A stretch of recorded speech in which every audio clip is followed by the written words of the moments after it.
Hi guys, this is the features of Netgear Jenny. You can see the home menu interface.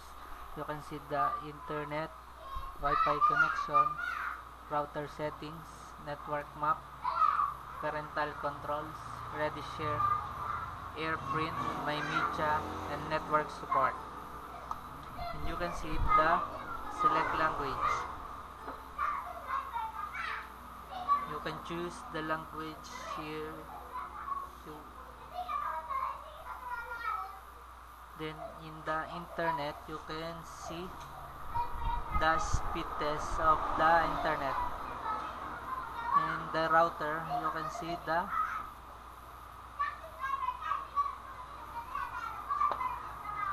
and in network map, you can see the PCs that been connected in one modem. And in network support, you can see the product registration, fact, tools, and support. If you have if you need help, you can click the network support, and you can see some tips that